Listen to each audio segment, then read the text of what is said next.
Base is dropped, and it kind of looks like The Shining, and I apologize for that. John, hear you there, and it's the beauty of hotel rooms and their lighting systems.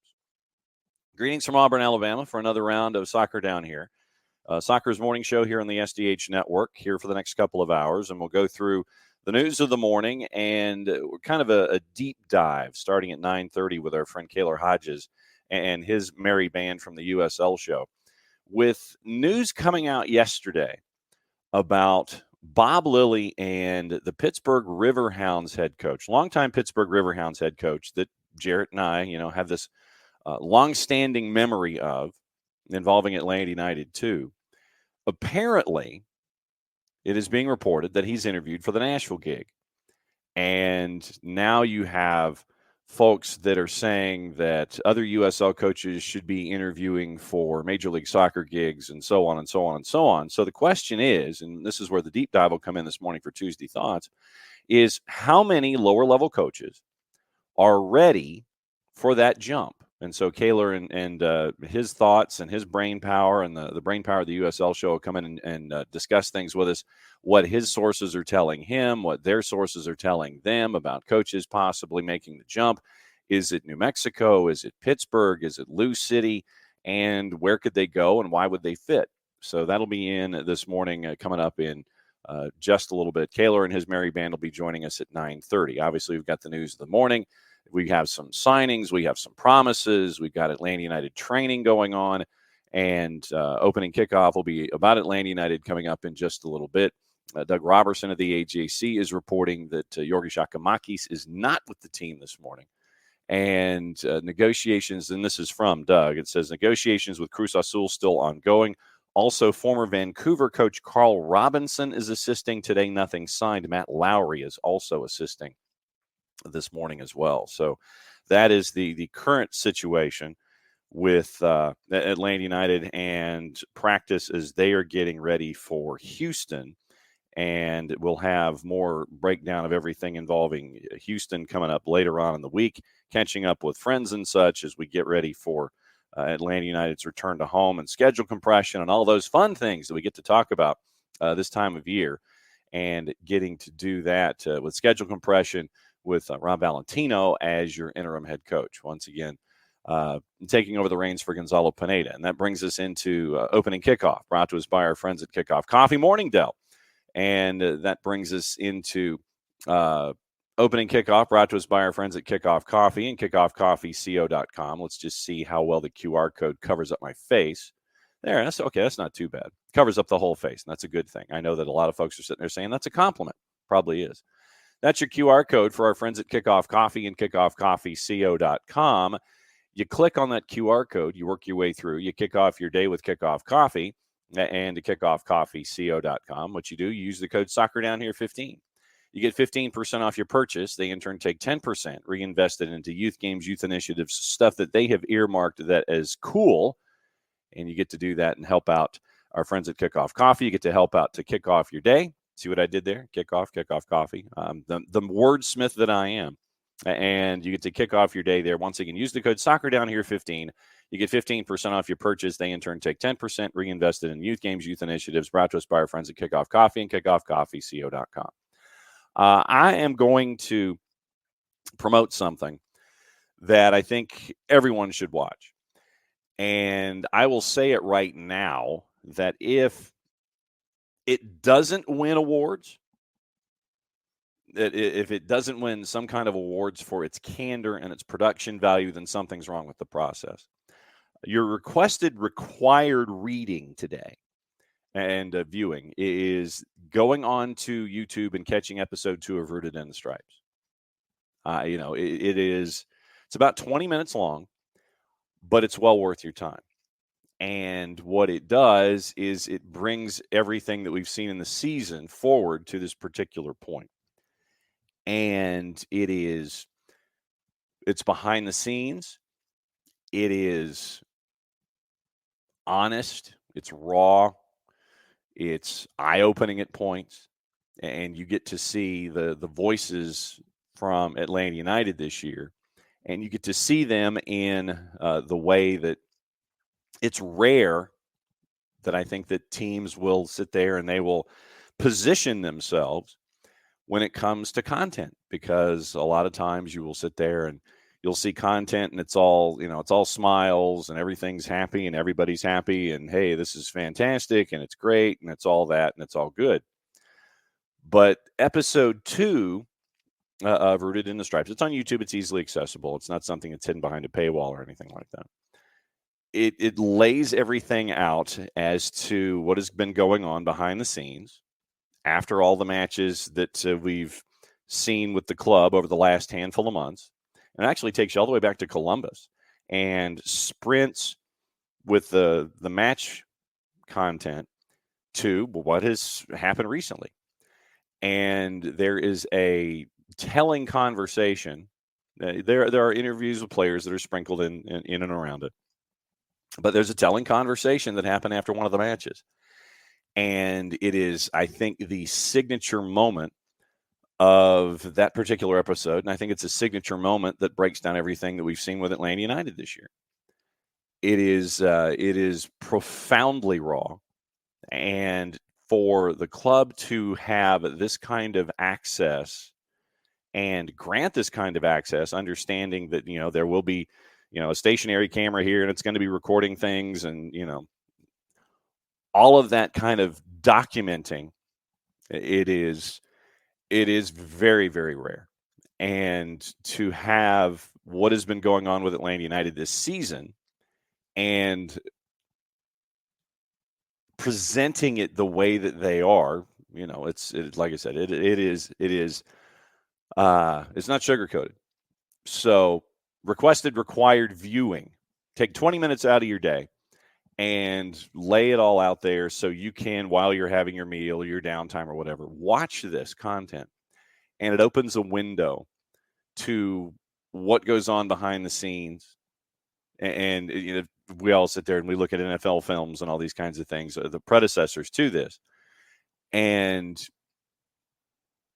I can't speak highly enough of the club and of the production team to put something like this together and present it, considering everything that's been going on this season. So opening kickoff basically is telling you to take 20 minutes out of your day and watch episode 2 of Rooted in the Stripes. You get to hear some voices, specifically Dax McCarty, and what is going on in a veteran's mind in Major League Soccer as the clock is ticking. So it's informative, it's raw, and I can't recommend it any more highly. And to see that kind of quality work these days, it's tremendous from a documentarian standpoint. You sit there and you go, man, that's a lot of stuff. And it makes you also wonder what's on the cutting room floor and what didn't make the presentation. So Rooted in the Stripes, can't recommend it any more highly as to kind of opening a window as to what's going on with Atlanta United. So that is opening kickoff. Brought to us by our friends at Kickoff Coffee, kickoffcoffeeco.com. There's your QR code once again for those of you who are watching, however you're accessing us this morning. And use the code SoccerDownHere15. You get 15% off your purchase. They, in turn, take 10%, reinvest it into youth games, youth initiatives. Just ask our friend Melissa Ortiz about it, considering that she's part of the hierarchy and the folks that are orchestrating and building everything that we see with Kickoff Coffee and kickoffcoffeeco.com. So go there. Kick off your day, use the code SoccerDownHere15, you reinvest, and we go from there. So once again, Kickoff Coffee and kickoffcoffeeco.com. That's opening kickoff from this morning. So that means that we do some housekeeping. And right there, it's the scarf for helping out our friends at the Marshall Islands. Can't thank our friends at Die Hard for helping us out enough. And we are trying to lock down a time where we can catch up with the new head of the women's national team, Katie Smith from Pittsburgh State in Kansas. So we find out how a Division II player and coach has now gotten a part of the process with the Marshall Islands. So morning, Tom. And so that is an interview that we are chasing. She had travel problems getting out of the eastern United States because she's trying to head to Eastern Europe. And I believe that's where we'll track her down later this week. And so if you have not purchased the scarf to help out the Marshall Islands Soccer Federation, here's how you do it. You DM me, you DM the show, you email me, you email the show. You find a way to get in touch with me, bottom line. Scarf is $32. And if you want to have the Abstermobile deliver it to you, it's $32. You want me to hand it to you, it's $32. But if you want it put in the mail, and we've sent stuff to California, to Texas, to Colorado, to Alabama, to Florida, all points in between. So if you want it chipped, it's another $5. So 32 plus 5 if you want it chipped, and that helps out the Marshall Islands Soccer Federation, and you get to be a part of helping out a national team from scratch. Last country on the planet to have a national soccer team, and they're the ones right there that you get to help out the Marshall Islands Soccer Federation. That's your scarf from our friends at Die Hard and Die Hard Scarves. So that is going to help them out, and it's really cool. And, you get somebody like Maddie to be a part of an international marketing campaign. So if you go to their website, you download the app, you can see Maddie, and you can see her modeling the scarf. And so there you go. Before we get into Kaylor Hodges this morning at 9:30, something was posted yesterday, and it was, we talk about things that are jarring. And I think it's safe to say that the Vinicius Jr. Video and response to the 3 folks that we talked about yesterday who got 8-month jail sentences for being idiots and doing things that are just unconscionable when it comes to racism in sports. They got 8-month jail sentences. And so Vinicius Jr., by the way, he went on social media yesterday, and I want to get the wording correct. And he held back no punches when it came to what he thought about racism in general and what had transpired through the legal system. So he shares a statement on Twitter, and the video itself, once again, is very, very, very, very in your face as he's writing the statement now, and you see flames and everything going on. But so Vinicius Jr. posted this, and this is translated.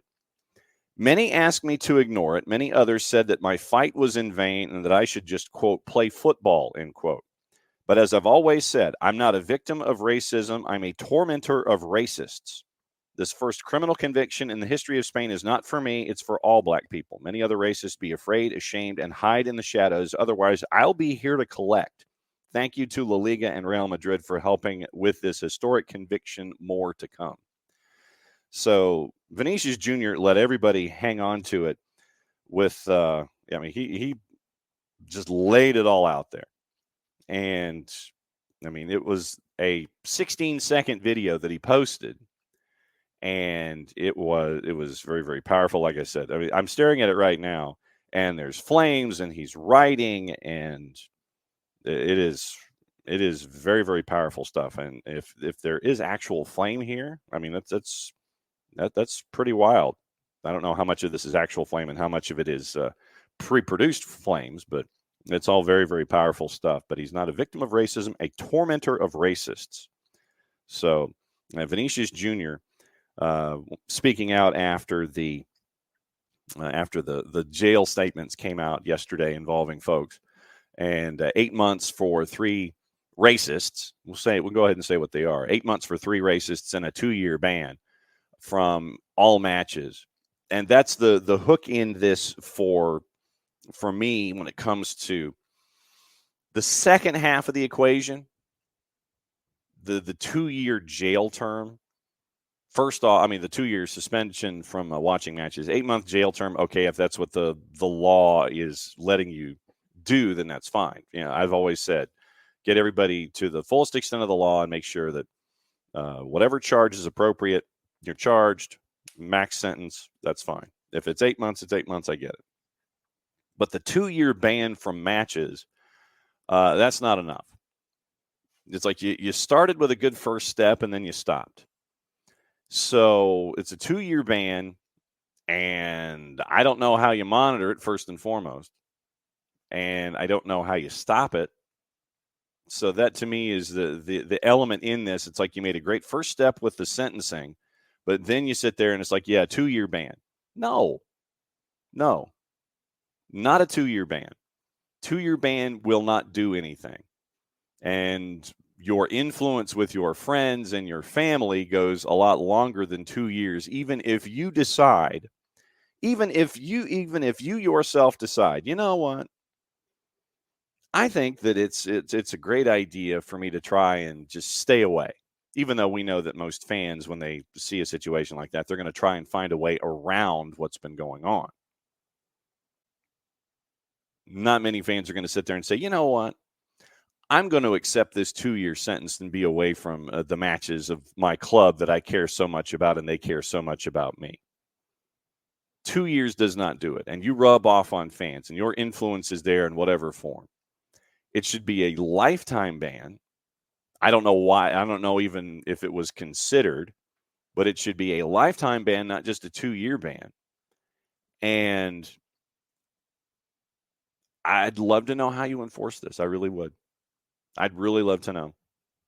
You know, we make the baseball joke about, well, you know, they could wander into the building and they could look like Bobby Valentine that one time when he decided to, you know, he just decided to go. He got tossed out of the game, goes into the clubhouse, comes out with the glasses and the fake mustache and the hat, and he hangs in the low section of the dugout. And he was still there for the rest of the rest of the game. So,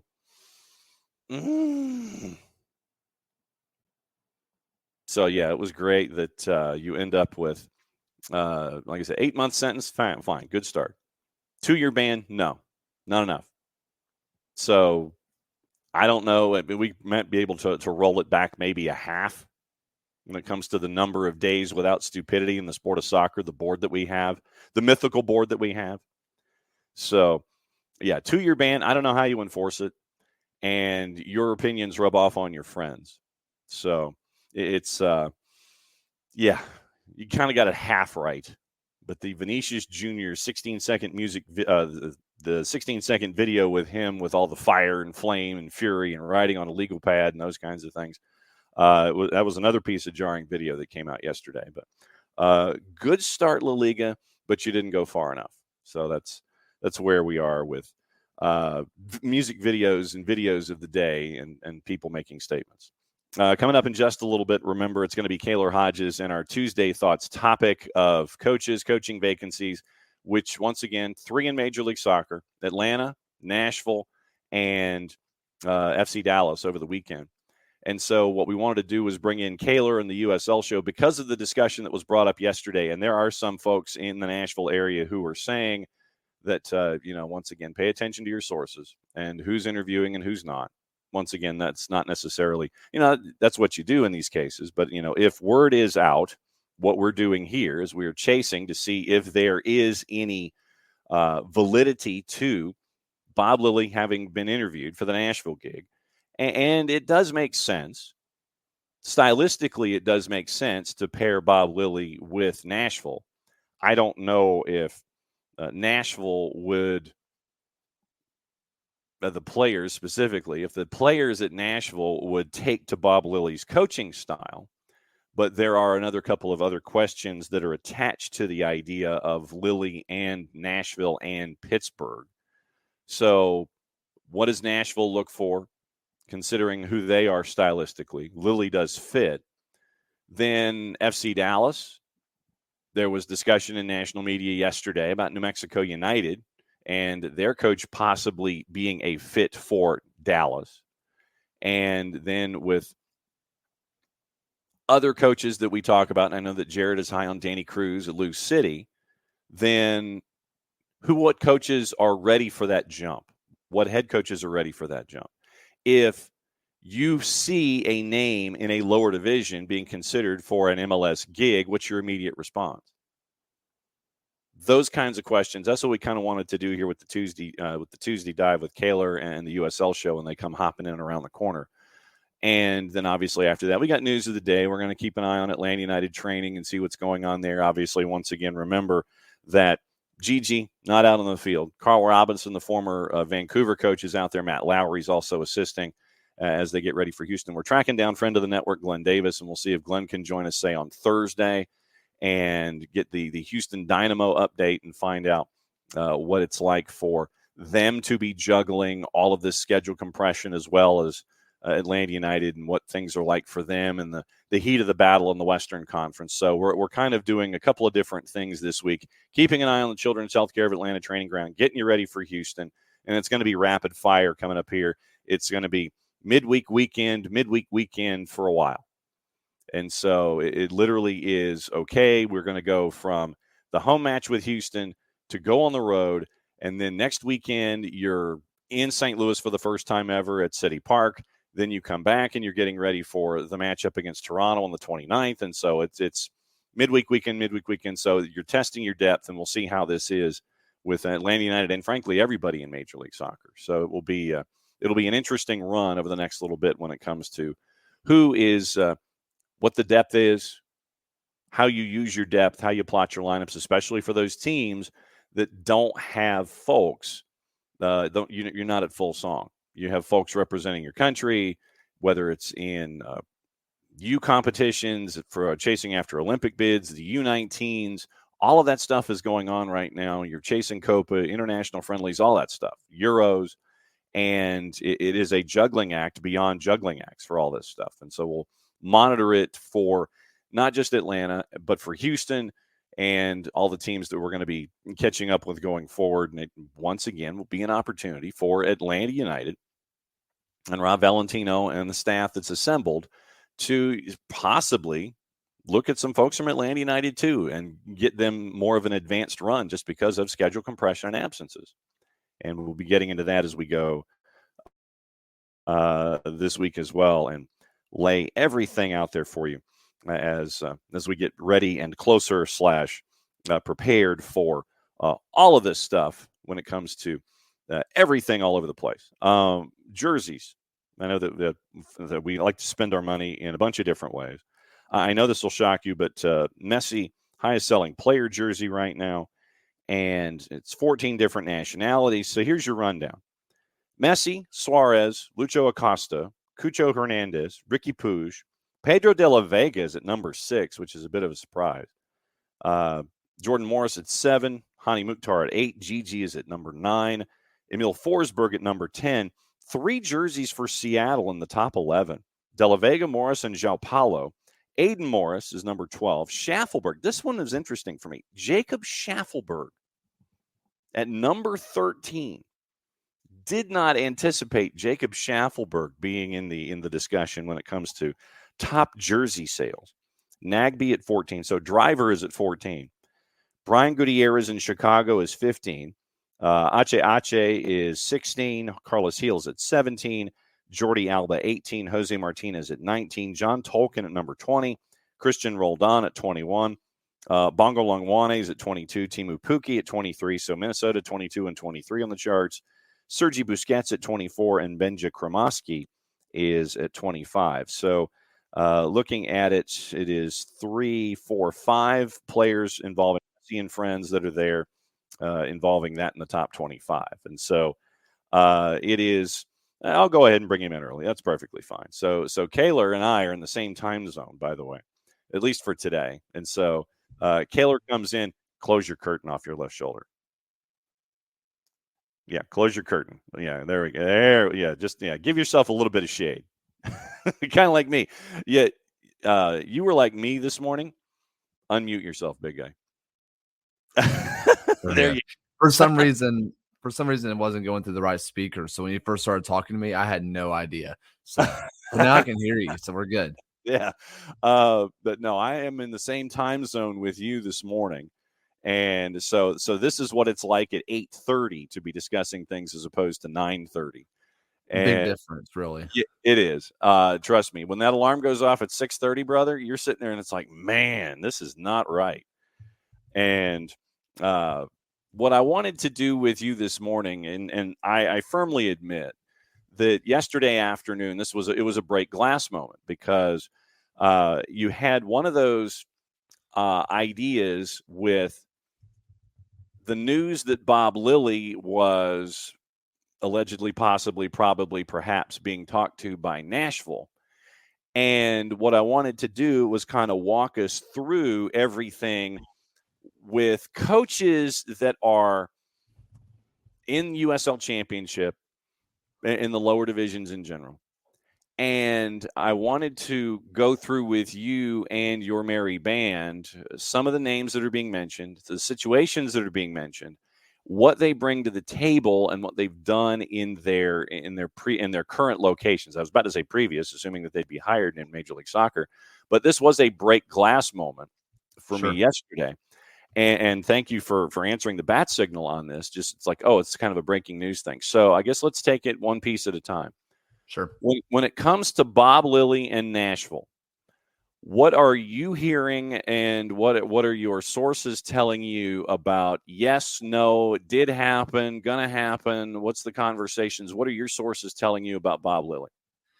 Interesting, because the Pittsburgh side of it, specifically the guys out at Mongols, the guys who are out at Pittsburgh soccer, John Krasinski, who is really respected in USL circles, is kind of like this interview never happened. The one that was implied.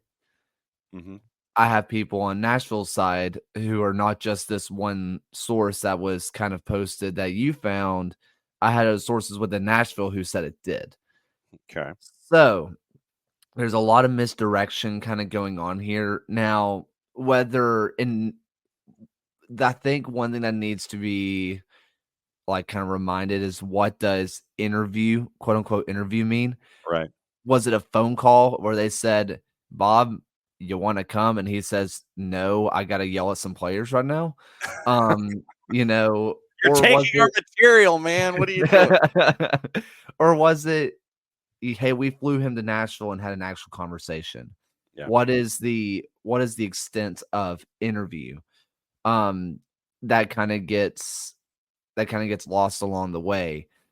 As for the Pittsburgh side, because all the Pittsburgh people are saying it never happened and that, this is just kind of just an online rumor, Mm-hmm.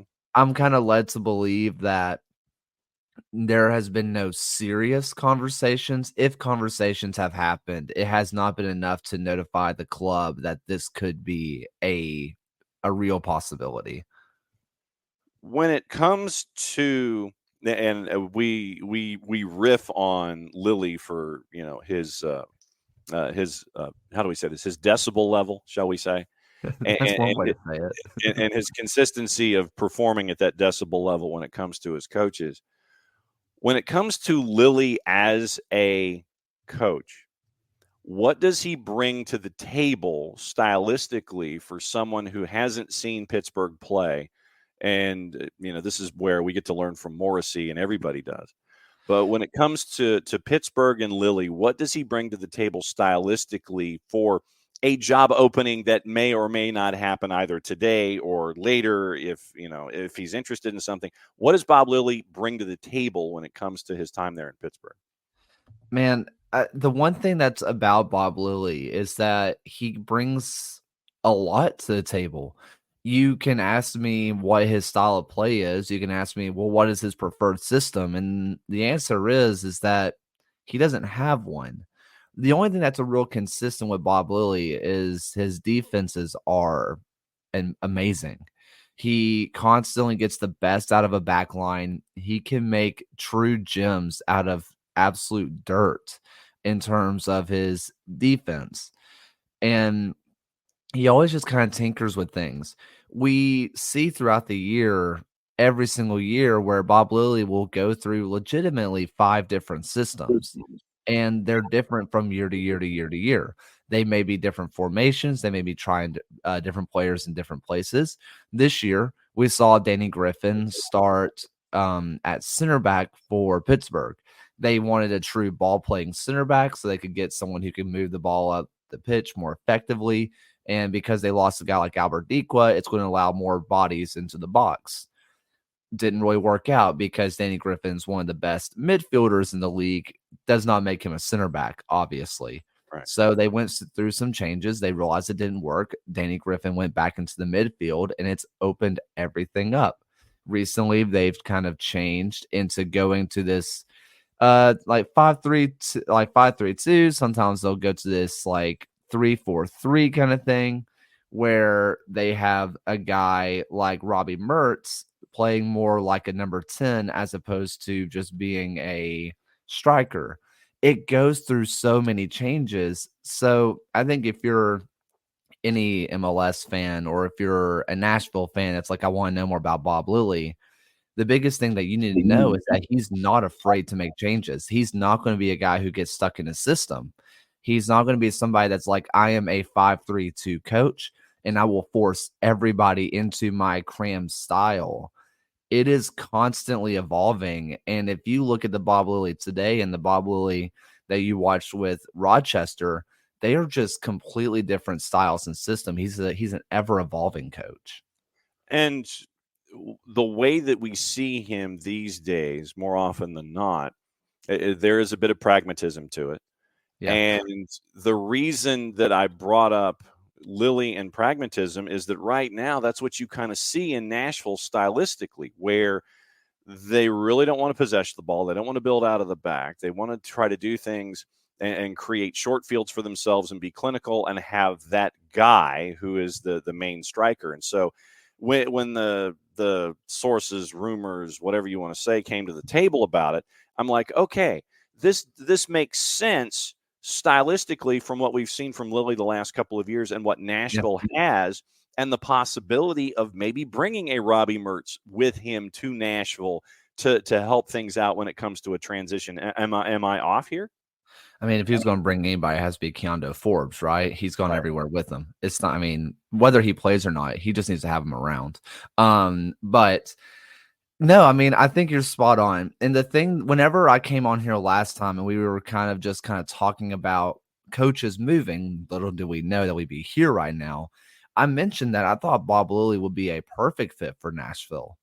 And because that was right after they sacked their coach and they had all these changes, because Nashville is built defensively. That's what they have. And they have a superstar striker.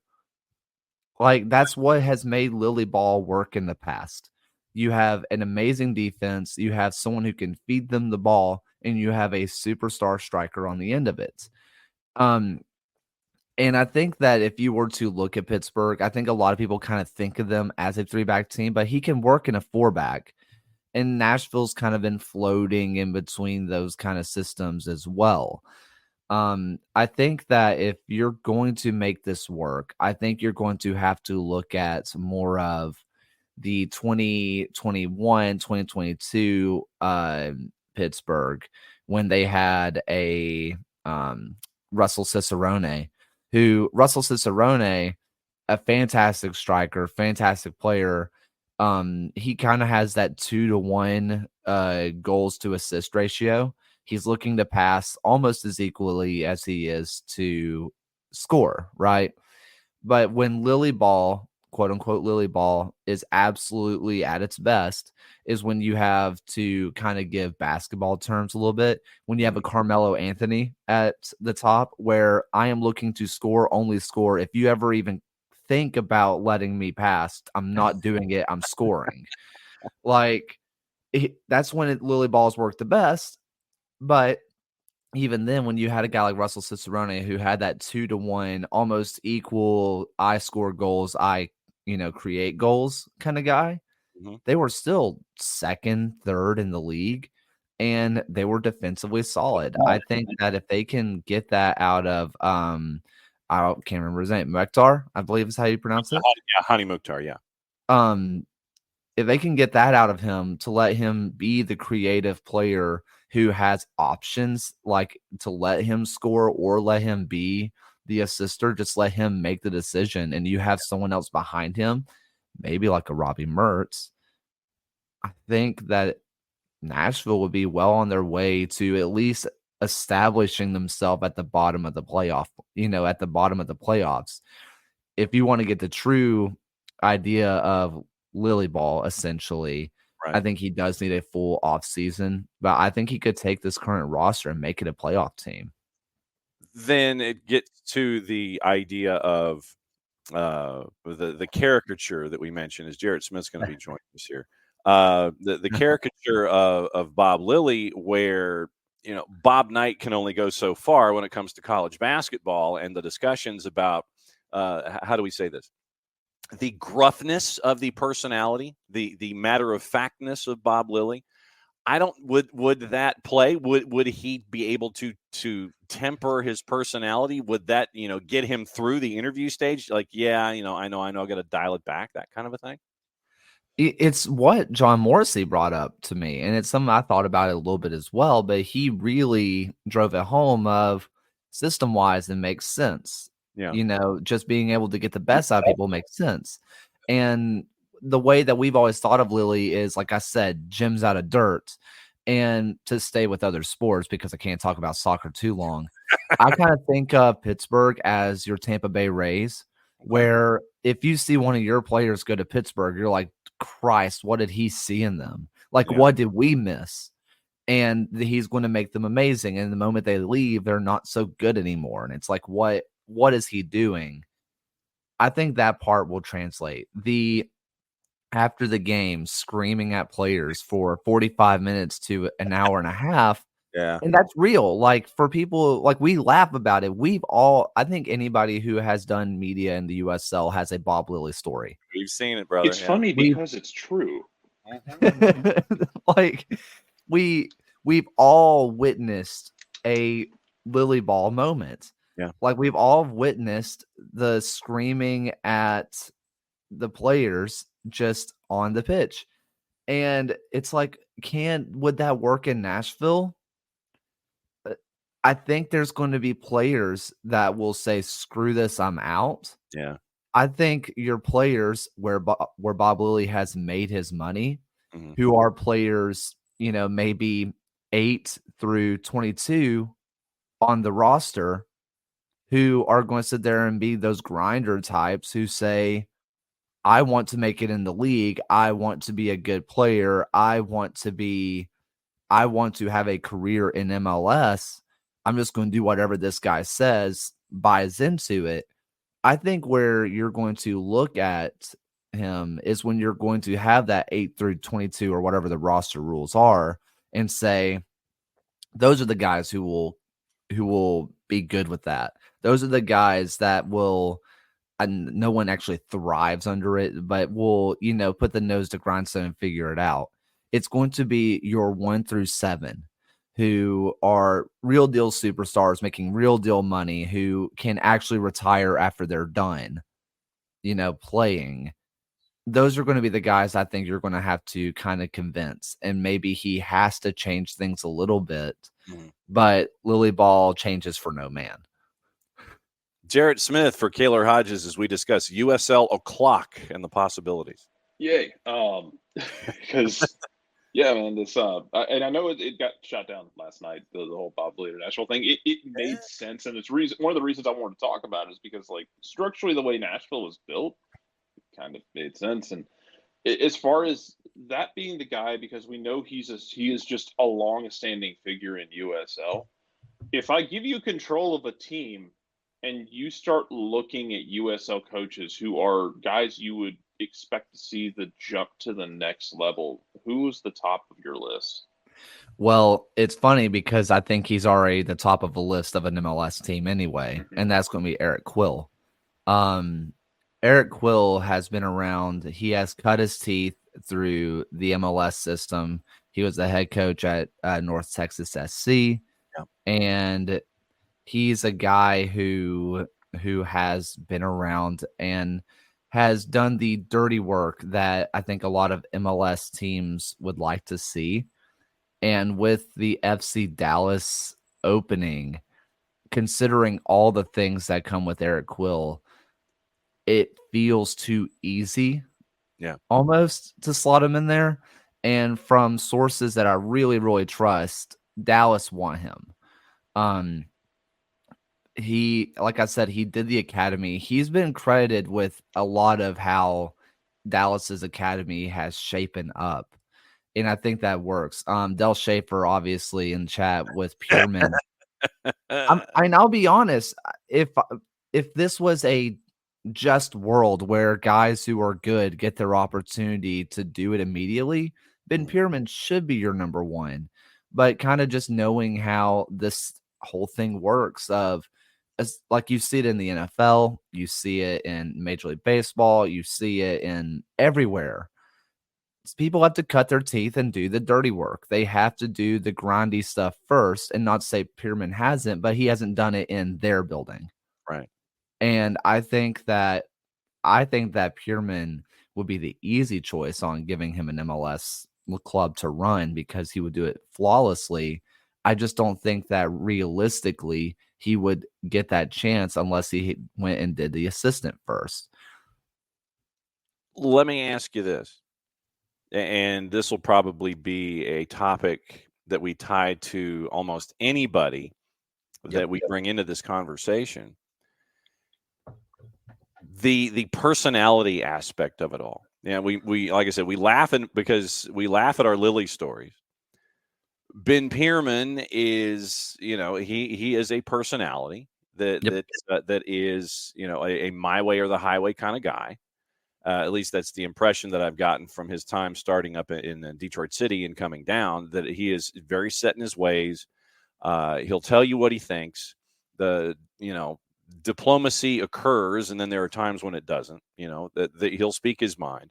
When it comes to these individuals, and Dell brings up another one, and Anthony does as well, how much of this would be predicated on winning the press conference and making sure that you're a personality fit, that you play all the games the right way? And what I mean by that is you play the interview game, you play the media game, and with the players you can have your way, but you might be a little more gruff. How much of this comes down to their personality perhaps when it comes to availability? Man, Ben Pierman's never lost an interview. I don't think Ben Pierman has ever walked out of an interview situation and has come out in the negative. Yeah. He does, especially when you're talking about your guys, right?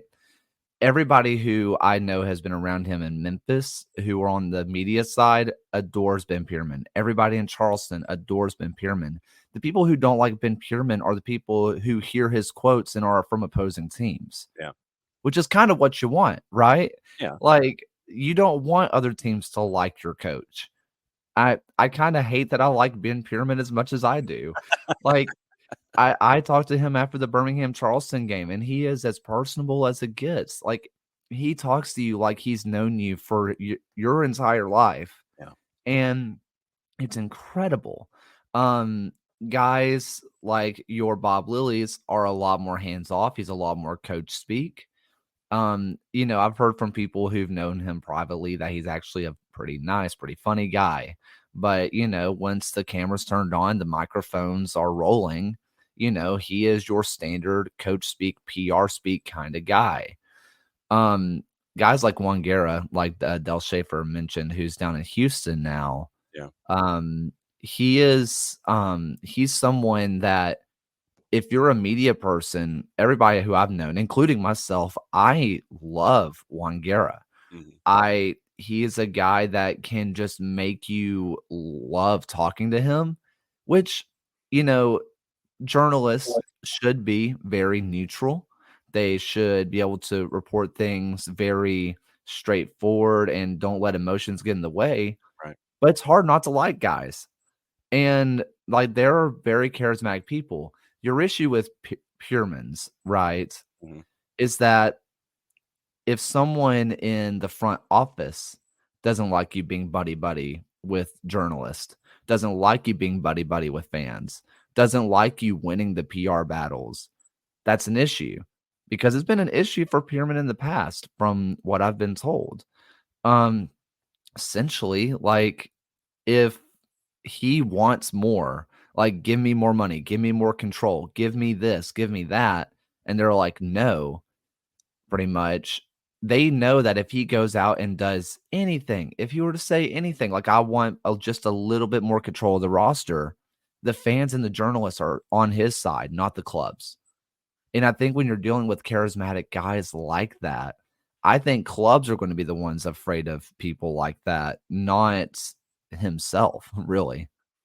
Jared Smith for Kaylor Hodges as we discuss USL o'clock. So we can stop trying to talk about poaching your coaches into different leagues now if you want to. Yeah. I do want to ask for something that is near and dear to you, because it's fun to watch Birmingham from a distance because they can just be schizophrenic as hell at times. Oh yeah. What's your state of the union for Birmingham? They just need a 9, man. Like they need a real deal, just clinical goal scorer. Everything else feels there to me. I said preseason, I thought that was the best Legion roster that they've put together. It didn't have the sexiest names. It didn't have like the big superstars that we're used to. But I thought as a complete roster, it really, really worked. Mohamed Boyatore goes down in the first match, and your only true out and out striker on the team is done for a long time. I really think that's what's missing. I think that at this most recent match against Indy, which, oh my God, Indy is playing so well. I'm so impressed with what Indy's doing. But Legion, for a lot of that match, were controlling the match. And then they just couldn't finish the ball because they had no one in the middle. And you expect a guy like Enzo Martinez to be the goal scorer, but Enzo is your poacher's poacher. He is the guy that comes and makes the late run in the box. He's the guy who gets the deflection. He's the guy that just kind of knows where the ball is going to fall at all times. That's not necessarily the guy that you want to be receiving the primary pass to shoot. You want him to clean up the mess. And whenever you don't have a true striker up there, I think it's creating a lot of issues. I think if Legion went out and got a true number 9, or Boyatore comes back and he is himself again, I think that this is a team that could really be pushing for a home playoff spot. If it doesn't happen, I think that with the system changes that they've done with putting Jake Roof as the number 6, I think that they're going to be comfortably a playoff team. And admittedly, it's one of the more impressive coaching jobs that I think Tommy Sohn has done. Kaylor Hodges, at Kaylor Hodges, at the USL show, hanging out with us here to discuss USL o'clock and all of the other break glass issues that are going on. I want to put a bookmark in Indianapolis, obviously, because of what's going on with the discussions with Major League Soccer and the mayor apparently going down one road and the folks that play at the mic going down another road, and people sitting there and butting heads like rams on a mountainside. We'll get back to that in just a sec. So bookmark that. We'll put that to the side. Anthony mentions Danny Cruz. Yep. And Jarrett will be more than happy to mention Danny Cruz today, twice on Sunday, and any day of the week that ends in a Y when it comes to possibly being a coach at the next level in first divisions. And I mean, Jarrett, when the guy wants to pull his own bourbon and he can do that, I mean, that adds a dimension. You can be a hero in any town if you're gonna pour your own bourbon and start signing off bottles. Mm-hmm. Yeah. Danny Cruz to the next level, or is he happy in Louisville? I'm sure he is happy in Louisville. Everything I've heard is that he's happy there, but I mean, in the end, you're always wanting to be the best ever, right? I think to be a true competitor in athletics or anything that you can compete in, if you're not striving to be the best ever, you're probably not going to be that successful. And judging by how almost Death Star Lou City have been this year, it's hard for me not to believe that Danny Cruz doesn't have aspirations for the next league up. I think that Danny Cruz is hurt by the fact that he's at Louisville City. I think that he has done an amazing coaching job. I think that he has grown a lot as a coach. When Hackworth, left and he took over, a lot of people were like, well, those are just Hackworth's guys. And then things weren't going too well because guess what? The team that had been together for 8 years was getting old. And, they weren't. Yeah. And it's like, who would have thought? Everybody's like, Danny Cruz sucks because Hackworth was winning championships with these guys. Why can't he do it? Because they're old now. And he went out and got young talent. This Louisville City team has a couple of names that but this is not your mama's Lou City team. And they have gone full Death Star. I think that his ability to coach. I think his ability to put together a roster, because some of the guys that he got were, despite being all league, all this, all that, were not the sexy names of the league. They were not the ones that, like, you look at Davia, who was all league last year, and I can pretty comfortably tell you that almost everybody in the USL would have no clue, because he just wasn't a sexy name. He didn't do anything sexy. He wasn't your 20 goals, goal scorer. He wasn't, I never conceded a goal in my life goalkeeper. He was just a really, really good player, and he was able to bring them there. And on top of that, with what he does with the academy, he's not afraid to play the kids. There's a lot of coaches who would just rather play their guys. He is all about growing the academy system. He's all about bringing those guys in, getting them into the fold, because a lot of those guys, they are on academy contracts. They can go play college ball. A lot of them are going to play college ball until they got that first taste of professional minutes. And then they said, I want to do that. Why would I waste my time going to school when I can just go play soccer and get paid for it? He is amazing at getting those young guys into the fray. And if you're an MLS team and you have your MLS2 team and you have a superstar player that's tearing it up, he's going to get them game time. And he's going to put them in positions to not just play, but thrive. I think that is invaluable if you're an MLS team. Jared Smith or Kaylor Hodges, go for it. I want to ask you about the Western Conference because it's insane. 3 Yes. through 10 are separated by 4 points. I just need people to know this who might not be watching USL consistently. 3 through 10 in the standings. The third place team is Monterey Bay, has 19 points. Las Vegas is 10th. They have 15 points. They're all just there together. Why is the West so insane? Because Joey Pat started investing money in Las Vegas. That's why. That's why. Just to bring back an old USL show conversation, the West is a simulation. None of it's real. It doesn't exist. It's the West is insane. It's always insane. You have your Colorado Switchbacks, whom, just full transparency, I voted their coach as coach of the month. I know that there's a lot of other guys, like we talked about Indy. We'll get to them. Like, they haven't lost in 9 straight matches, but I thought that Colorado Springs was going to be the bottom feeder. They started awful. Yes, and their roster doesn't look good, and they're sitting in third. You have Phoenix, who are your defending champions, and we all kind of assumed that they would not be as good as they were last year, but we didn't think they would get off to the start that they did. Orange County looks horrid at times, but they still get wins when they have to. Memphis will score all the goals. They don't defend, but they will score every goal that is put in front of them. Take the over with Memphis 901 is basically what you're saying. Every single time.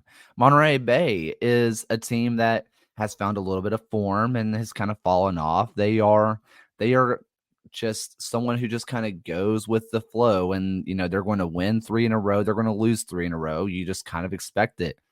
San Antonio is not good right now. And we've had a lot of conversation about San Antonio, and San Antonio's had a lot of conversations about San Antonio. They're not great.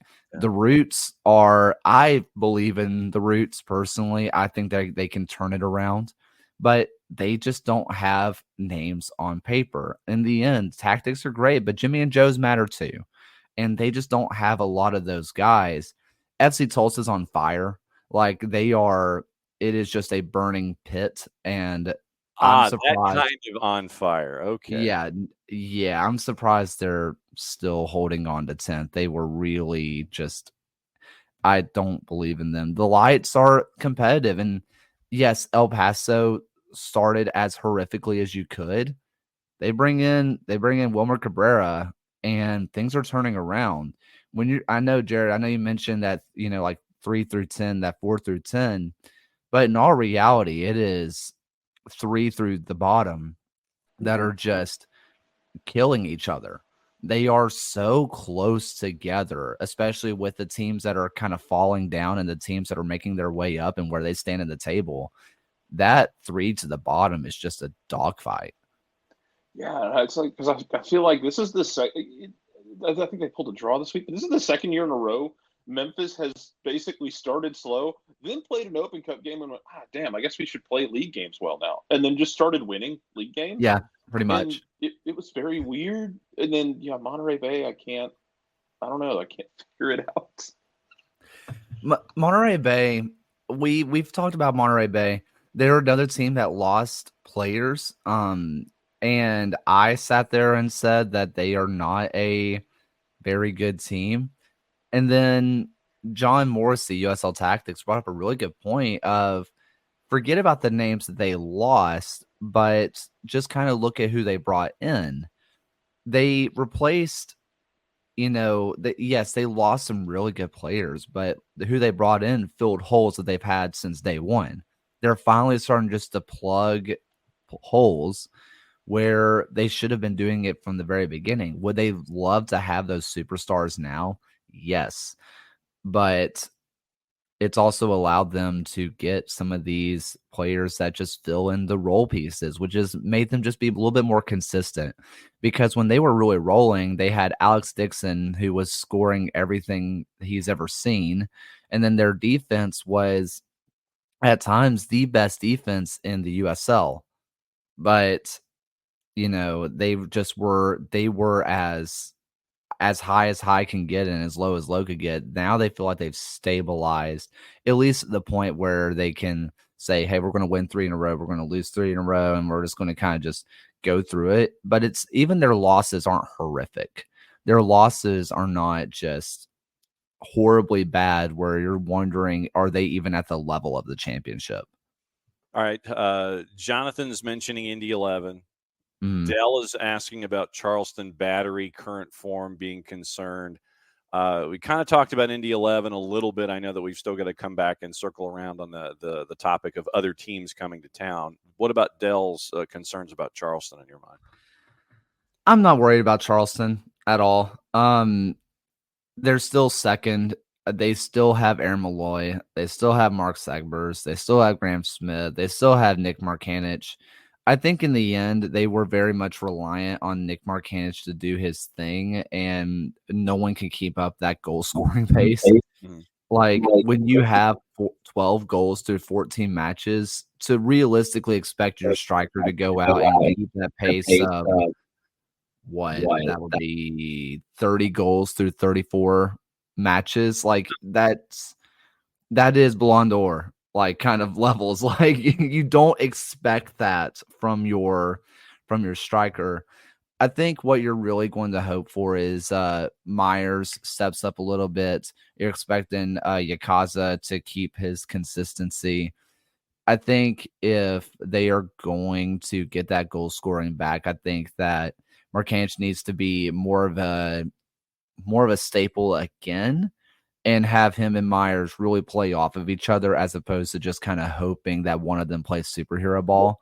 But when I talked to Phil Bakke, who's from Seriously Loco, one thing that we kept just awing over with Charleston is Aaron Malloy is the best player in the league, and his free kicks are incredible.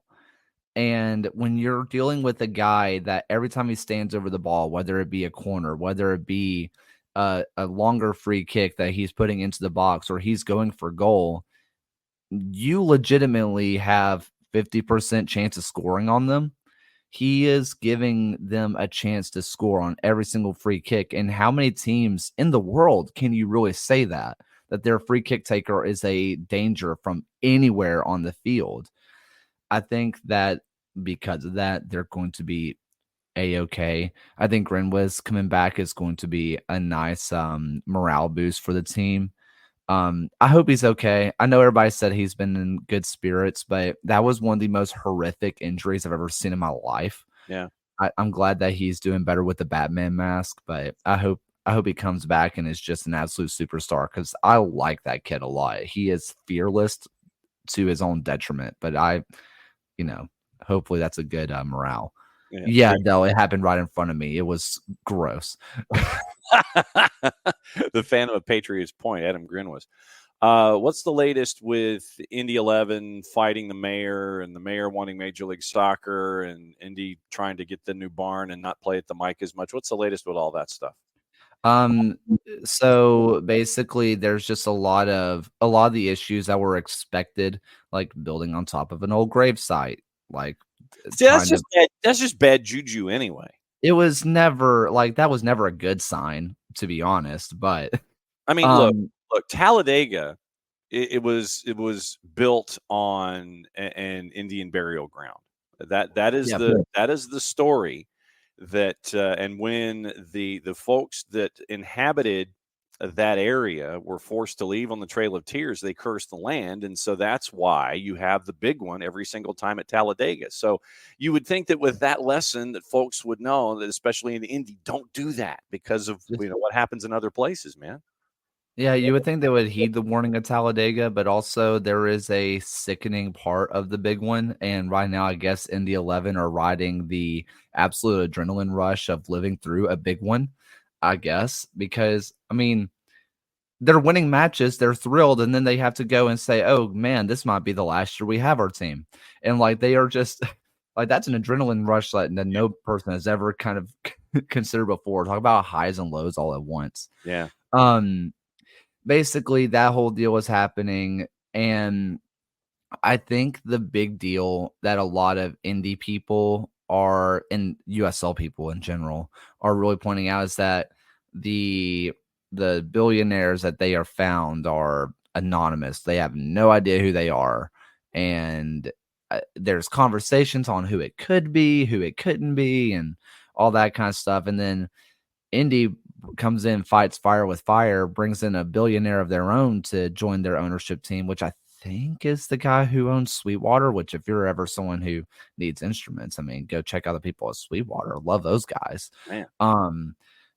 So they are in an active soccer war, basically. And it looks like everybody who's kind of on the ground level who is on site are basically like, Indy's not going to get a team, but the 11 are going to get screwed out of their stadium. And the doomsayers are kind of saying in a couple of years, we're going to have neither. Indy 11 aren't going to be around and you're not going to have MLS. So way to go, mayor.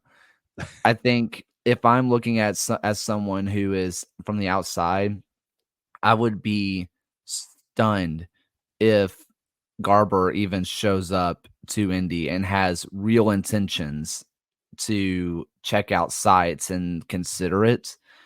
I also think saying that Indy will cease to exist if they don't get a stadium, I think is just a little much.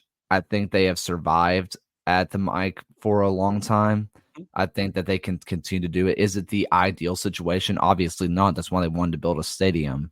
But I think they could survive and find a new place. I think whenever they are building these areas and they are trying to find new areas to build, bringing in a billionaire obviously makes buying land a little bit easier. I think that they are going to be, no one knows, which tells me, to be honest, that it doesn't exist. This is personal suspicion. This is not fed to me by anybody. Okay. When absolutely no one is aware of who your billionaires are, I have a feeling that the billionaire is taxpayer money. The billionaire doesn't exist. It's like, oh yeah, it's a billionaire. The billionaires, you can kind of figure out who a billionaire is, and if you can't figure out who the billionaire is, does the billionaire even exist? That's what I'm saying. Is like the billionaire doesn't exist. The billionaire is the billions in taxpayer money. Like I feel like it's really just the billionaires were the friends we met along the way, and also give me 12% on your dollar in a couple of years. Just trust us. That feels more like the truth, and that the mayor is trying to just get pen to paper and then figure it out later. I think Indy 11 will survive. I do.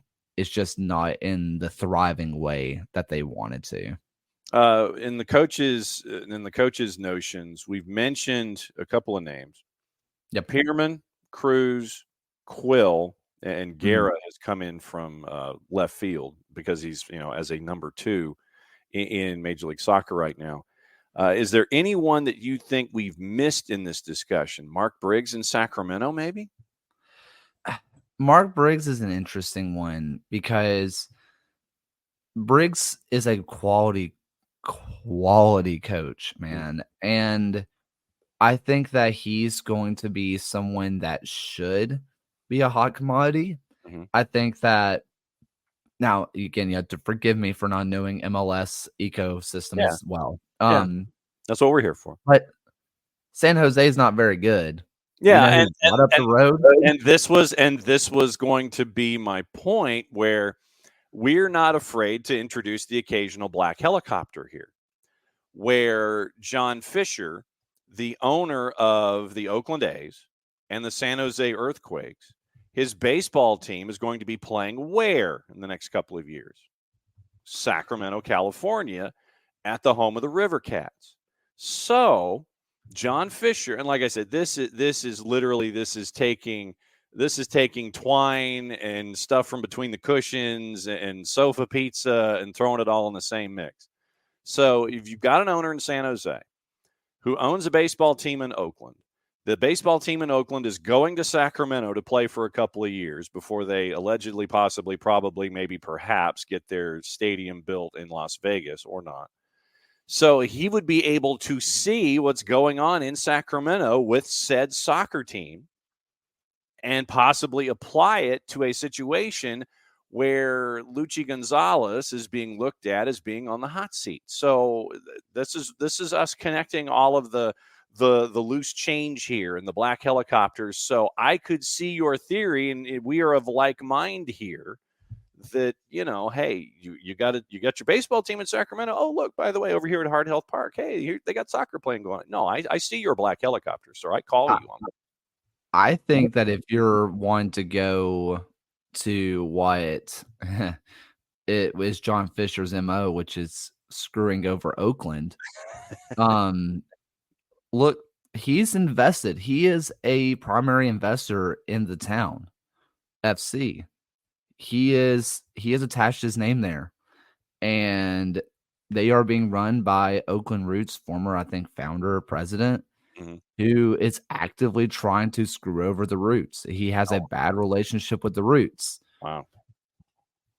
I wouldn't be shocked whatsoever if within Oakland there is something taken, like if their coach is brought over to the town, or San Jose to be the assistant, to be the number 2.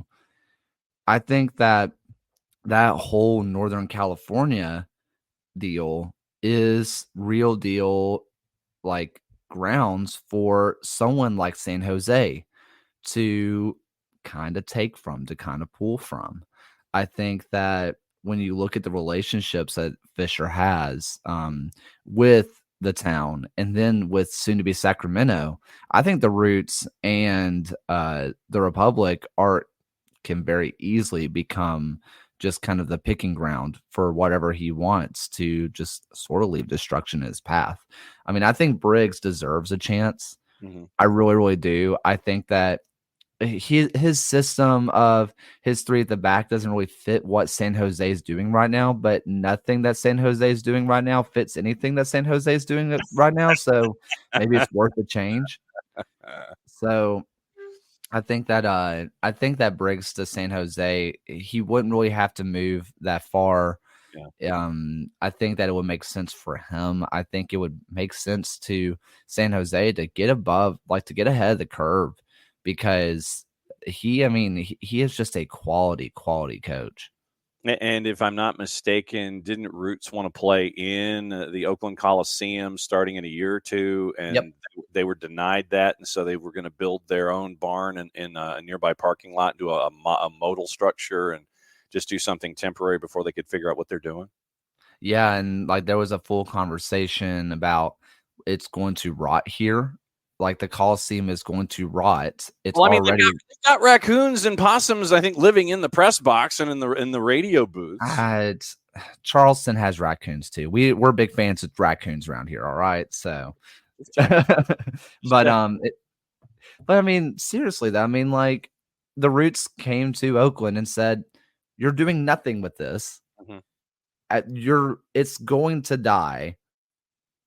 We gotta do something here." And John Fisher was like, "No, can't do that." Because the other baseball team, the Ballers, I think is their Yeah, name. the Ballers are playing. The Ballers wanted to go there, and then they said no. And so then they found Ramondi Field, which has a storied history in the early days in the mid 20th century for baseball in Oakland. And the Ballers said, "Tell you what, we're going to remodel Ramondi, and we're going to play here." And now it has turned into a place to be Yes. in Oakland to go to Ramondi to see a Ballers game in the Northwest League. I mean, they've turned it. Look, the Ballers, I give them full credit. They found something. They're like, look, we're going to take this and turn it into an asset, and they've done exactly that. And they've turned it into a must-see event venue now for baseball.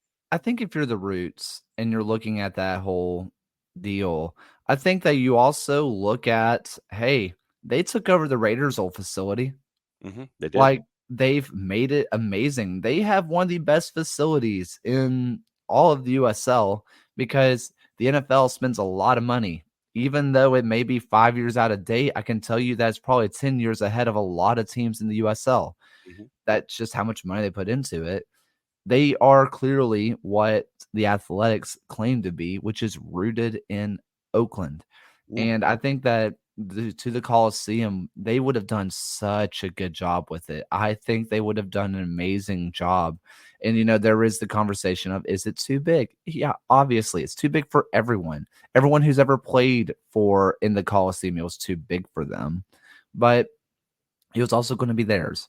And I think that just in general, the sporting climate is very tense in Northern California. And I have a feeling that it's not going to stop anytime soon with all the investments that are happening up there. What is going on at the USL show and with at Kaylor Hodges now that he doesn't have to hide in a room away from students? Well, I've mentioned it before. We are going out to Oakland in about a month now. Why, yes, you have. So we are going out to Oakland. We are checking out Sacramento versus Oakland Roots, which is now the CBS game. But we are going to be doing our pregame and postgame live on the field. We're going to have a lot of videos coming from that, a lot of good content coming from that. Super stoked about that. We're looking at doing some new short form content that's coming out soon. Hopefully, some fun. If people are into it, there are FB ref races, which basically you get from one player to another. Also, Tijuana. This is the Tijuana like breast cancer awareness. Very nice. Kit. Very nice. Yeah. So that's super exciting stuff. As for me, I'm still recovering from travel. I have a book that is all about going to every ballpark in America. And so I checked off Wrigley and Miller Park this last week, but I still have not recovered from driving from Chicago to Minneapolis, then flying. So haven't, yeah. Man. No plans to get a haircut because Dell, as we have been over, I am fighting a very much a losing battle in terms of the hair. So we're not cutting it. brother, I fought that battle too, so I know exactly what you're talking about. Oh, are there still plans for the jersey to help out with the fundraiser? Yes. Jersey is almost done. It is hopefully going to be finalized today. And the plans right now is on the USL side. If you are someone who is a fan of the USL, just kind of general, you have someone who's a Tormenta or, anybody else in that little area, Marietta Super League, whatever. We have a USL show scarf coming soon. So that one's going to be fun.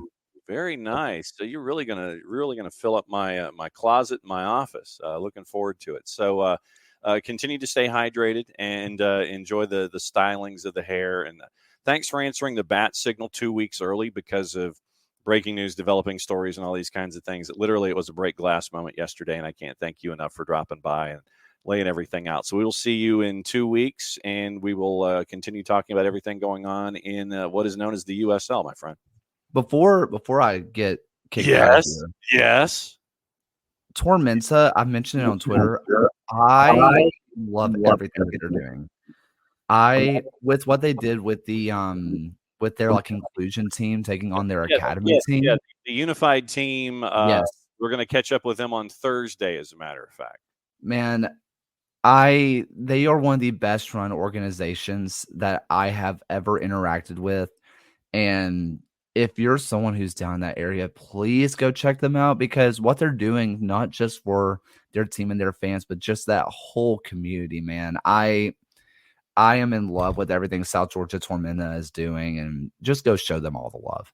Absolutely. Yeah, like I said, we're going to follow up on that story. We're going to catch up with them on Thursday, and that'll be posted to the network in short order. So, my friend, thank you once again, and carry on with the rest of your day, and we'll catch up with you in a couple weeks. See it then.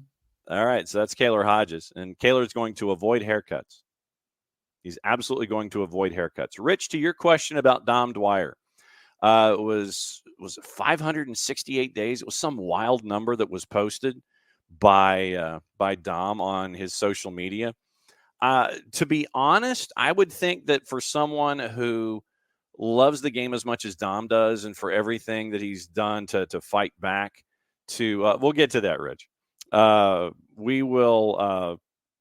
So Dom wants to stay close to his children, so that meant West Coast, and it made sense for him to try and find a place, and so to get back to being physically fit and be back to what he would consider to be 100% ready to play.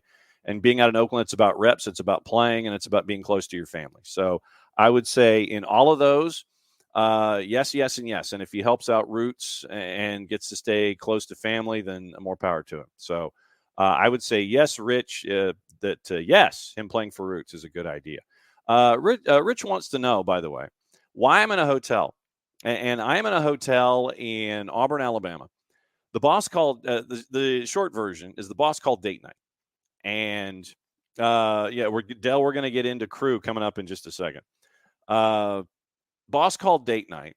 And so we came over here to Auburn, and it was Jason Isbell in kind of a storyteller's setting. And so literally there is a 1,200 seat arts center that's a part of the Auburn campus. They have an outdoor amphitheater that seats like 3,500. They have an indoor theater that seats like 1,200. Sold out crowd. Basically, it was Jason Isbell, a guitar and an amp and a microphone. And he went for about an hour and a half last night. And so it was a really cool show. So that's why I'm in a hotel room today. Tomorrow, back at home, back in the home office and Office HD. But so last night was date night away from home. So that's why I'm in a hotel room in Auburn, Alabama. So it was that's why we're here, and we're going to be heading back a little later on this afternoon. Dell is letting us know about what's going on, and so since it is this kind of an idea, what we're going to do is hit the music.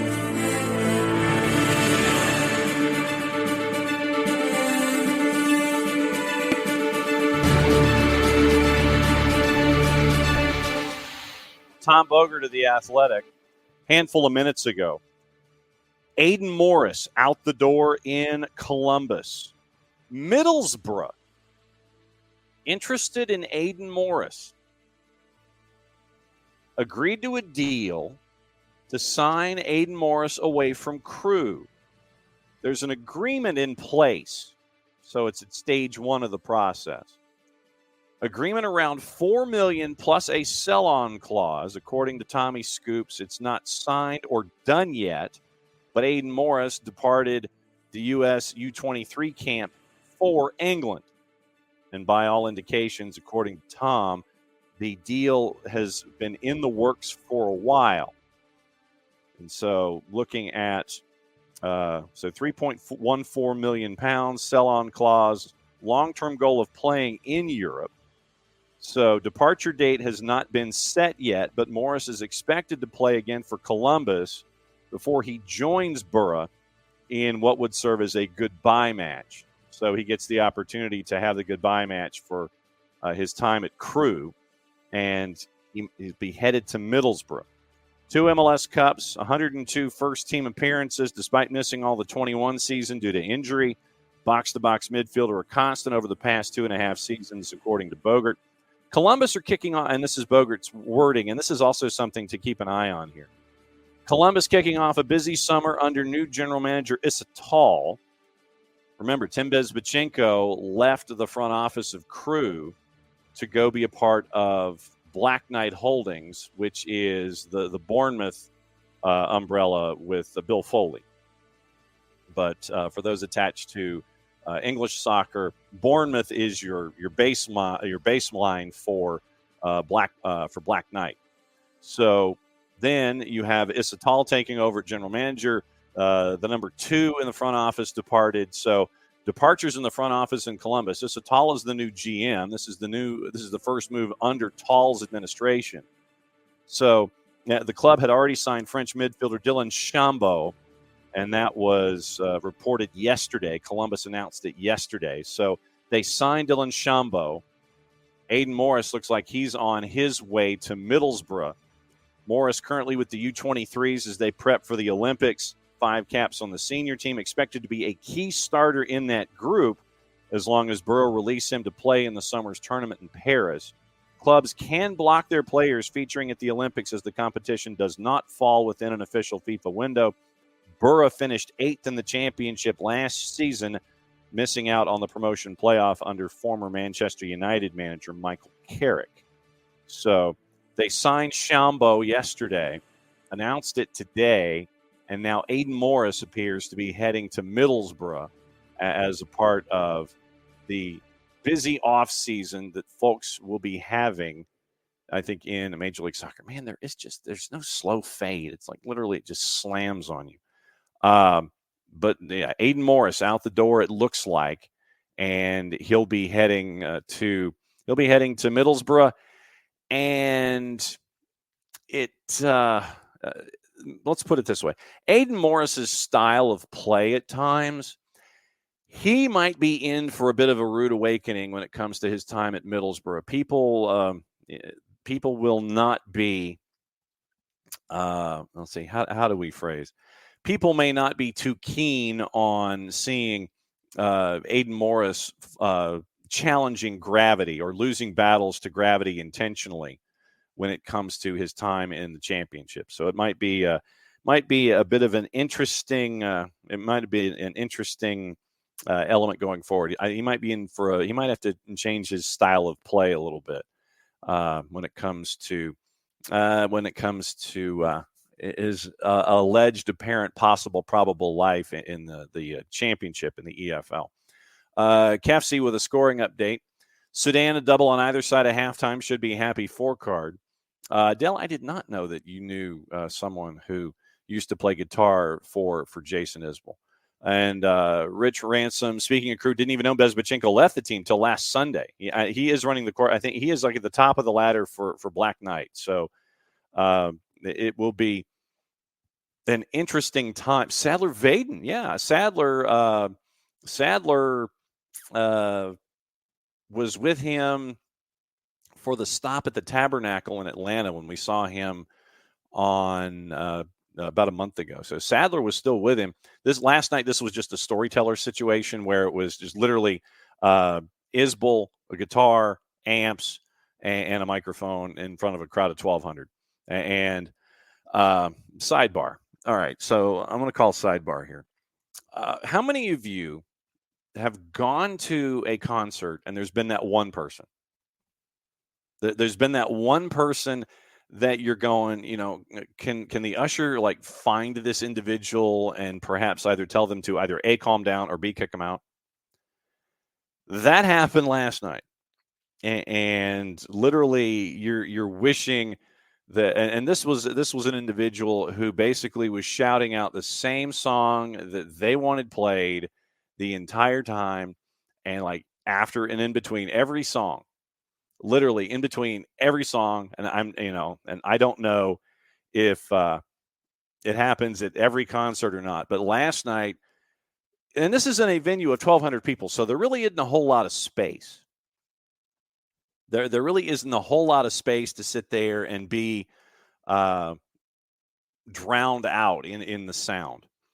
But yesterday, there was this one individual, and because of the acoustics in the building, I couldn't quite figure out if the individual was in front of me or behind me. But literally every single song is over, and they're shouting out this one song title the entire time. It's like, play this song, play this song, play this song. And it got to the point late in the show where Isbell said, that this isn't one of those situations where you're in class and you're shouting out a question to the teacher. That is not this situation. That is not how this works. And it was not a situation. He says, this is a classy building. This is not a place to show your hindquarters. And so everybody broke out there. It was pretty funny. But so we had that last night at this particular concert. And no, that song was not sung by Jason Isbell in the situation that we were in. So it was we had that person last night. And so Dell works part-time at the Charleston Music Hall, and they deal with stuff like that, mainly dealing with old people who have their flash on for video. Wow. Flash on for video, man. Maybe in a situation like that, you just go and help the person. It's like, I know what you're trying to do here. Let me have your phone, and you sit there and you adjust it. You hit play, and then everything goes and rolls from there. But yeah, we had that person last night at the concert, and the other 1,199 people that were there were wishing that security could find a way to find this person and get them out of the building so the rest of us could enjoy the show. But full credit to Isbell. It was a fun storytelling night, and it was interesting to hear how the chords that he plays, and like literally this was just like an acoustic guitar. Basically it was amped, but I mean it was not an electric guitar setting, so he would alternate with guitars and just how they integrate with the certain chord structures and what you can and can't do with an acoustic versus an electric. So it was like I said, it was an interesting evening, but the boss called date night, and that's why I'm here in Auburn today. We mentioned the news involving Aiden Morris. Another couple of updates with Atlanta United training today. Josh Cohen is not training with Atlanta United because of a back spasm. He's day-to-day, aren't we all? And looked like Stian Gregerson was at practice, but he was off to the side. Josh Wolf is back at training today. That is big. So to recap the practice situation for those of you that missed it in hour number one, Yorga Shakamakis not with Atlanta United today, and this is from Doug. Negotiations with Cruz Azul still ongoing. Former Vancouver coach Carl Robinson assisting today. Nothing signed. Matt Lowry is also assisting the academy director. Stian was working out individually. Josh Cohen not training with Atlanta United today because of a back spasm. And Tyler Wolf back at training today as well. So that is your roundabout update with everything that is going on involving Atlanta United as we get ready for Houston on the weekend. A reminder, tomorrow it is Tyler Pilgrim at 9:15 dropping by to discuss everything involving Atlanta United. And also it is hopefully the busiest man in the Northeast, Dylan Butler, joining us at 10 o'clock. And we can catch up with Dylan about what's going on in the off week, unless he's vacationing or having to do high school or college or things like that. And we'll catch up with him. Then Thursday, Nico Moreno joining us at 30, and we will discuss what's going on in and around Major League Soccer with Nico. Jarrett comes back with us here for the home stretch, the final half hour of the show, and I was going over what was happening with Aiden Morris apparently heading to Middlesbrough, according to Tommy Scoops, and what's going on with Atlanta United this morning in the practice settings. So Some folks back. Gigi's not there. Josh Cohen dealing with back spasms. And Tyler Wolf looks like he's back. Steon Gregerson practicing off to the side. So it's the mixed bag that we get in these situations here in the schedule crunch. Yeah, man, it's going to be interesting to see how you line this up, because I think there's a lot to unpack from the documentary that they've been dropping throughout the season, and the new episode drops yesterday. Yes, we talked about that in kickoff, but I haven't gotten your thoughts on that yet. Look, I mean, the thing that I always go back to is Gonzalo Pineda was very careful in how he protected his players to us in the media. Filibuster for a minute and talk about the documentary. So if y'all haven't seen it yet, it's on YouTube. It's Atlanta United's YouTube page. It is some like little quick player interviews, but also a lot of like post game, a lot of dealing with the fallout of not just Pineda's firing, but the struggles that the team had, and as much as he protected them. And when I say protected them, I mean he was, whenever things went wrong, he gravitated the blame around himself. He made sure that he was the talking point, and when things went well, it was the guys executed. Even and I think the closest you came to the inverse of that was in the last few games where he said, guys have to finish chances, which they did. The change up of that being, man, that small tirade in the locker room, kicking the bags, yelling, and being really blunt with them about, our fans booed us last time, and they were right to, because didn't do the job. Dax McCarty talked about it, and the same thing that I think has been echoed on social media is that how many times have we worked so hard to get a goal and then give one up right after? So how do you move forward? Because that's new information for us as the viewers on the outside who are not in the locker room. But they've been having to figure out how they're going to move forward for over 2 weeks now. Because you were on a 5-match losing streak at home. Improbably so. Like, that just feels so impossible. But that's where you are. So how do you move forward? Yeah. Because I don't know the answer to that question. I mean, because you can talk about simplifying things down, but the bottom line is that even if you try and simplify things in the buildup, you were getting into good spots. Mm-hmm. You were getting into good positions, either through pressure or creating artificial transition or taking advantage of natural transition moments. Guys were getting into position to finish chances in the last in the last month or so. Yeah. You were creating opportunities. People weren't finishing goals. That Charlotte game could have been 2 or 3-0 inside of 25 minutes. Yep. If Saba Lobjaniza is putting shots away. And Tristan, yeah. And Tristan. It's one of those things where we can talk about simplifying things all day long, but you were getting into spots to finish, and you were not doing it. And you can simplify things, and you can change this, you can change that, but if you cannot put your foot on the ball and put the ball in the back of the net, I don't think it really matters too much about how complicated or simple you make the process of getting into the final third. Because look, man, you could get on a unicycle and do a handstand getting into the final third for all I care. But if you can't actually score the goal, and if you got guys who are not putting the ball in the back of the net, then you are going to have a similar problem, just with a different dress up on it. In that episode 2, and I have made that required viewing today, like during your lunch hour or during the time when somebody's got 20 minutes, I'm recommending that folks watch that, because it was a very raw, behind the scenes kind of a thing that we now get to see.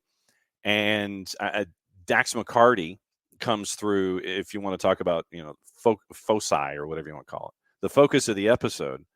Dax McCarty comes through a lot in this episode as someone who, at the age of 37, knows he doesn't have a whole lot of time left on the clock, and came because of the situation that he saw with Atlanta United. And he is one of the more vocal people in this episode about what's going on around him right now. Yeah, and he talks about it in there that, like, I think he even says, like, I'm newer. Like, I'm not he says, like, I'm not one of I'm just here for the first time this year.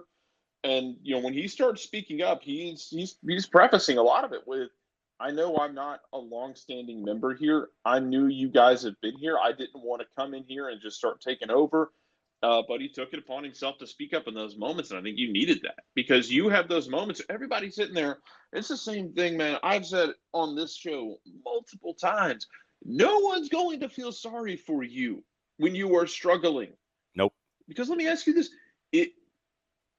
when Orlando City, through 2016 through 2019, was just an absolute clown shoe, like the living embodiment of a clown shoe flipping on a banana, always finding a way to come up short.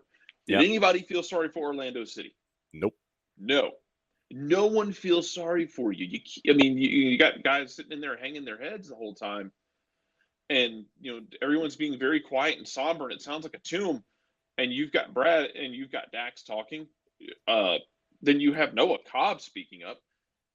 Somebody's got to have some vigor there. And you can have all the talent in the world. You got to have balls. Somebody's got to have balls in all this. And if that means it needs to be Dax whenever he can, great. I'll tell you one of the things from the last game, if you want to take something out of the Charlotte game, is that in the second half, when you had to put on Jay Fortune, Jay came on like a house of fire. Yeah. And he played pissed off. He was I like off. That sandpaper from folks. You have to have that. And Jay has that in his back pocket. You have to have it. Now, I don't know if he's going to be a vocal leader, but you also need more than just the kids doing that. Yeah. But you got to have guys who can step up and have the balls, because, yeah, it can be great that, Brad is a sentient foghorn back there. And Brad has been very loud. Yes. And Dax is being very loud and is speaking up. It's great. Love it.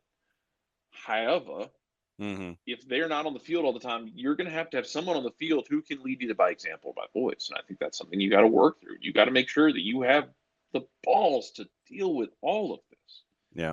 Because, man, it's going to be it's not going to get any easier. No. Like, again, no one around the league is going to feel sorry for you.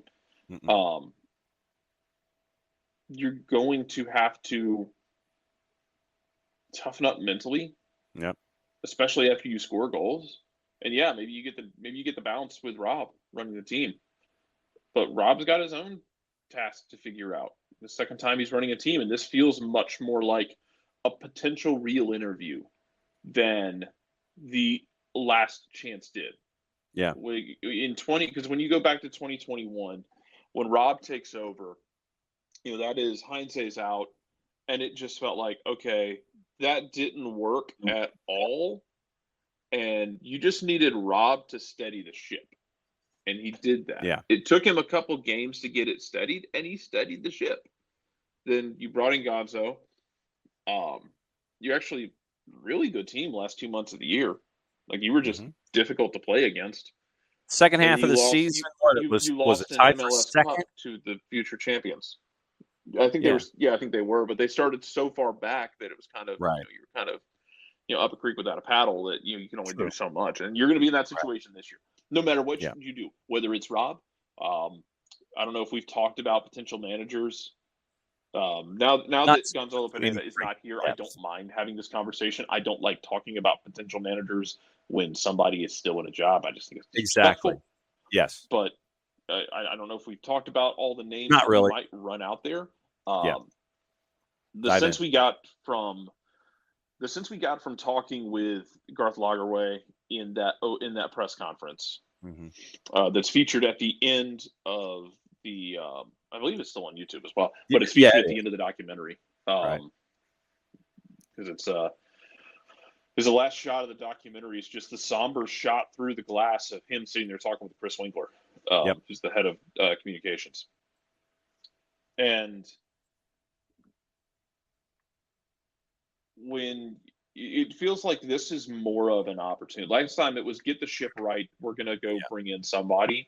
This feels like it might be. And yeah, you're still going to look at bringing in guys.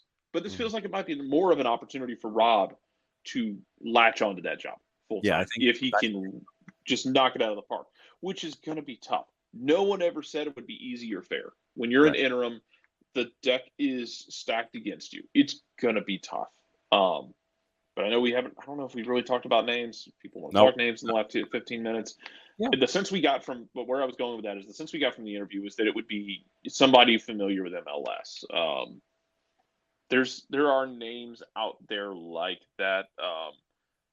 The one that pops to mind first is Giovanni Savarese, who was in Portland, and before that was at New York Cosmos.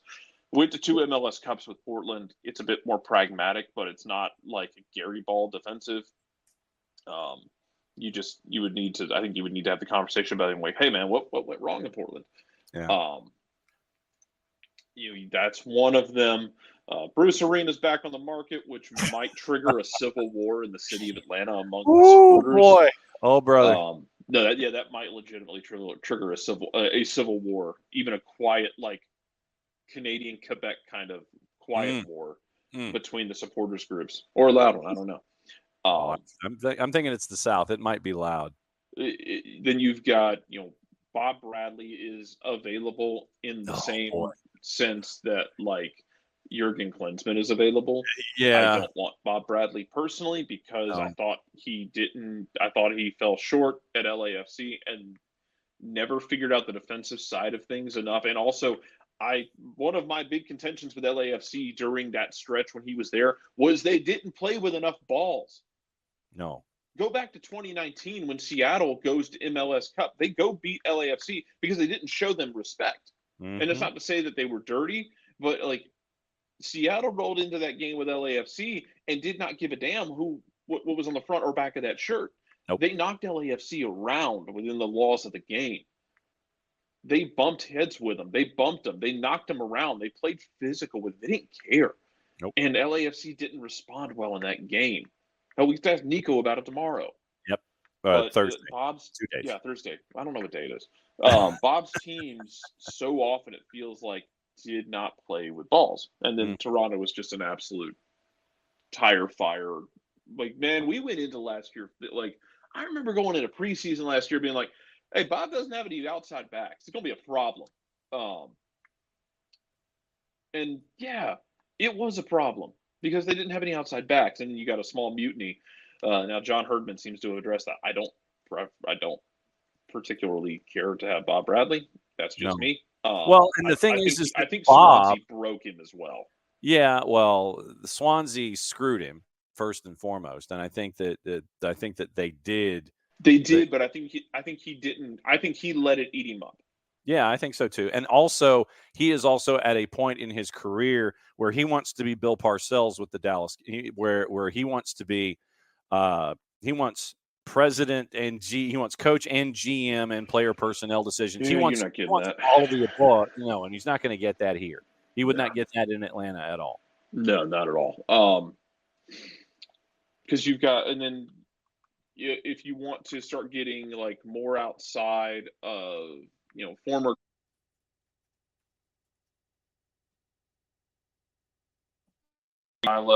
Last, I think he was at, God, where was he? Do you remember where he was? Crap. You're having me remember. I think he was at either Standard Liège or Bruges, one of them.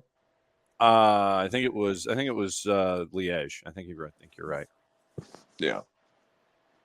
But like he would be a name that you could might throw around. Normally throw around who was at New York City being another one you throw around. I don't know, man. There's a lot of names you could go with, and then I mean, at the same time, you kind of thread the needle discussing it because I think you still give a I think you want to give a fair shake to Rob. Absolutely. And I mean, We'll what you're looking at is some combination of Rob, Gio, Gajardo, Dome Torrent, Ronnie Dyla, and I think he was at Liège. So I think those would be the 5 that you might be staring at in some order. Gio because of his experience in the league. Gajardo because of his international resume. Dyla with his experience and successes in the league. Torrent with his successes in the league. He was at Club Bruges. Bruges. Okay, so it was either Liège or Bruges, and it was Bruges. So you've got those 4 or 5 names that are there that either know the league, know the resources available, or know the situation and can do things stylistically that fit. So I think that those would be the 5 that we dance with, including Rob, that are a part of this discussion. And you mentioned where it's not easy for Rob out of the blocks because of the 3 matches that you're going to have in a week. But you're missing everybody. Yeah, and you're missing but I think what this does is, and this is a point that we will try to continue to impress upon folks here in this window, is that you get to brush up on your Atlanta United 2's sicko-ness, because you may be seeing some folks that you see with Atlanta United 2 that will be a part of Game Day 18s because of the absences that will be there for Atlanta United, whether because of national team duty or Copa or tournament or what have you. You're going to get your 2's sicko-ness addressed here because of these absences. Yeah, and you're going to ask the kids to step up. It's not always fair to ask kids to step up, but I think that's where you're at right now, because if other people aren't going to, someone has to. Yeah. And if that's, Noah Cobb speaking up at a players meeting, if that's Jay Fortune being sandpaper on the field, somebody's got to step up. If it's Luke Brendan playing and just YOLOing his way through a start, then that's what you're going to have to do. Fun fact as well. Ronnie Dyla has twin daughters, and they're handball players. And I believe I was not aware of this. one of them plays for the Norwegian national team, so might see her at the Olympics. Oh, damn. Okay. I don't know if she plays for the Olympic team or not, but yeah, they're handball players. Okay. I was not aware of this. Yeah. There you go. Yeah, man. Yeah. It's gonna be interesting, and I want to see what the reaction to everything is going to be after this weekend's match, because it's the first one. Look, a lot of people were ready for Gonzo to be gone. You got your wish. Mm-hmm. I'm not going to tell you 100% that it's not going to be better. It's probably not going to be better out of the gate, just because the way that you're stacking it up with the Euros and Copa coming up, like, you're going to be missing key players. Giacomakis, who was, when healthy, a very important part of your attack and giving you a societal lighthouse in the middle of the field, isn't going to be here potentially. And apparently wasn't at training today. So at this point of my opinion, without having any inside information, without knowing for sure, pure speculation. Sure. Therapy words of I think I know I feel. I think that you've seen the last of Yorgos Giacomakis in an Atlanta United shirt, which sucks. Mm-hmm. Because when the Mexico, it's June 11th now. Mexico window opens into the 24th, 23rd. 24th. Happy birthday to me. Yeah, happy birthday coming up. Look good for 40. Mm-hmm. Thank you. Yeah, we're just gonna go with that. Mm-hmm. But that is in less than 2 weeks. Mm-hmm. If he's if he's not here right now and he's negotiating everything, Carousel, and you're getting those pieces in place, right, I don't know that you'll see Yorgos again. If that's what's going to happen, if he's going to go to Carousel. Yeah, you might get the palatial wave, from the touchline or something like that, or a cameo, just something. Maybe. But I'm if he comes back and if he's playing another game or two, great. I'm happy to eat the crow in that instance. I'm not necessarily expecting him to be back. Yeah, so because you don't want to damage an asset. Absolutely. Yeah. No, you don't. Yeah, you want you want to take care of him and make sure he's still 100% because A, he's been prone to injury. Yes. 2, you're getting $10 million for him. Yes. So you're going to take care of him. You make sure he's in one piece. Mm-hmm. We'll see. So let me ask you this: addressing the twos sickoness and the knowledge that would be attached. When it comes to, let's say, this stretch of matches between now and the match in St. Louis at City Park next Saturday, who because you're looking at once again, you're looking at 3 matches in 8 days. It is here with Houston, it is at Audi Field in the midweek, and then turning around on Saturday and going up against St. Louis City SC on the road before you get a week off and Toronto comes to town. And the twos themselves do not play until the 26th. That's it's 2 matches in 4 days or 5 days, the 26th and the 30th. That's when they come back onto the grid. Who would you anticipate would be the individuals that folks will have to focus on and get their crash course in for this stretch of matches involving Houston, at DC, and at St. Louis? I mean, Luke Brennan feels like one of the obvious ones because you're going to need somebody else on the wing. I don't know if you want to play with 3 at the back or 4 at the back, however you want to line this damn thing up. Mm-hmm. But those guys are going to be important. Those guys on the wing, however you set that up, are going to be important. Brooks Lennon will be here, so the Energizer Bunny will still be able to run. The tricky area is going to be the back line and the midfield for me. I think at this point it's going to be Jamal Teare and Daniel Rios at striker. But in the midfield, you have Dax. Great. Jay's going to be, I don't know. Well, actually, Jay should be back because he shouldn't be with Trinidad anymore. Yeah. So you have Jay. You have Tristan. That's 3 of them. You want Bartok. Raise your hand if you'd like to see a Chris Armas sighting, or Chris Armas. Jesus Christ, Javier Armas sighting.